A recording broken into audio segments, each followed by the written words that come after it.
ఈరోజు స్పెషల్ వచ్చేసి పొట్టేలు కూర. అది మన స్పెషల్ మట్టి పాత్రలో. చూడండి సూప్ ఎలా వచ్చిందో. చూస్తేనే టెంప్టీగా ఉంది కదా, మీకు కూడా నోరు ఊరుతుంది కదా. మటన్ తీసుకొని శుభ్రంగా కడిగి పక్కకు పెట్టుకోండి. 3 ఉల్లిపాయ ముక్కలు, కొన్ని పచ్చిమిర్చి, ఉల్లాకులు కట్ చేసుకోండి. ఉల్లాకులు ఆప్షన్, ఉంటే వేసుకోండి, లేకుంటే లేదు. ఒక చిన్న ప్యాన్ తీసుకొని ఎండు కొబ్బరి, జీడిపప్పు ముక్కలు వేసి బాగా ఫ్రై చేసుకొని అందులో గసగసాలు వేసి ఫ్రై చేసుకొని మిక్సీలో వేసుకోండి. అందులోనే ఒక చిన్న టమాటా కట్ చేసి వేసుకొని కొంచెం కొత్తిమీర, పుదీనా, ఎల్లిపాయలు వేసి మెత్తగా గ్రైండ్ చేసుకోండి. ఇదే మా కర్రీలోకి సీక్రెట్ మసాలా అండి. మీరు కూడా ఈ పేస్ట్ తయారు చేసి వేసి చూడండి, కర్రీ సూపర్ అనాల్సిందే. ఈ పేస్ట్ వల్ల కర్రీ చిక్కగా వస్తుంది, సూప్ బాగుంటుంది. పీసులతో పని లేకుండా సూప్తోనే ఎంజాయ్ చేయొచ్చు, హ్యాపీగా తినేయచ్చు. స్టవ్ పై ఒక ప్యాన్ పెట్టుకొని 2 గ్లాసుల ఆయిల్ వేసుకోండి. ఆయిల్ బాగా వేడయ్యాక బిర్యానీ ఆకు, సాజీరా, 6-7 మిరియాలు, 5-6 లవంగాలు, 4-5 ఇలాచి, 2 బగారా ఆకులు, ఒక అనాస పువ్వు, ఒక స్టార్ పువ్వు, వీటన్నింటినీ ఆయిల్లో వేసి ఫ్రై చేసుకోండి. తర్వాత కట్ చేసిన పచ్చిమిర్చి, ఉల్లిగడ్డ, 1 స్పూన్ సాల్ట్ వేసి బాగా ఫ్రై చేసుకోండి. ఉల్లిపాయలు బ్రౌన్ కలర్ వచ్చే వరకు ఫ్రై చేసుకోండి. ఇలా చేసుకోవడం వల్లనే మనకి సూప్ అనేది టేస్టీగా ఉంటుంది. ఉల్లిపాయలు మూత పెట్టి ఫ్రై చేసుకోవడం వల్ల తొందరగా మగ్గుతాయి.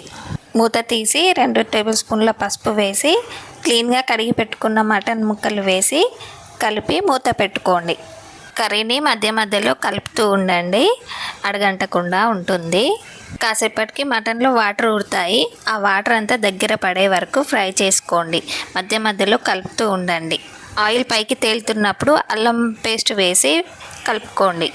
మళ్ళీ కాసేపు ఫ్రై చేసుకొని మనం పేస్ట్ చేసుకున్న సీక్రెట్ మసాలాని వేసి కలపండి. ఈ మసాలా వేసి ఒక 5 నిమిషాలు మగ్గించుకొని కర్రీకి సరిపడ కారం వేసుకోండి. నేనైతే ఒక పెద్ద గరిటెడు వేసాను. తర్వాత 1 స్పూన్ సాల్ట్ వేసి కలిపి మూత పెట్టుకొని ఫ్రై చేసుకోండి. మటన్ బాగా ఫ్రై అవ్వాలండి, లేకపోతే పచ్చి వాసన వస్తుంది. ఇలా ఫ్రై చేసుకోవడం వల్ల స్మెల్ అనేది ఉండదు. ఫ్రై అయ్యాక తగినన్ని వాటర్ వేసుకోండి. సూప్ కదా, వాటర్ ఎక్కువనే పడుతుంది, చూసి వేసుకోండి. వాటర్ వేసాక ఒక 10 నిమిషాలు పెద్ద మంటపై ఉంచండి. తర్వాత మీడియం మంటపై ఒక 40 మినిట్స్ ఉడికించుకోండి. ఇప్పుడు ఉడికిన మటన్లో కసూరి మెంతి, కొంచెం గరం మసాలా, 2 టేబుల్ స్పూన్ల ధనియాల పొడి, కొంచెం జీలకర్ర పొడి వేసి ఒక 5 నిమిషాలు ఉంచి కొత్తిమీర వేసి దించుకోండి. గుమగుమలాడే మన పొట్టేలు కూర సూప్ తయారైంది. పూరి, చపాతి, రైస్ ఎందులోకైనా బాగుంటుంది. మక్క గారెలు వేసుకొని తింటే ఇంకా సూపర్గా ఉంటుంది. మీరు కూడా ట్రై చేసి రుచిని ఎంజాయ్ చేయండి. మీకు నచ్చితే లైక్, షేర్, సబ్స్క్రైబ్ చేయండి.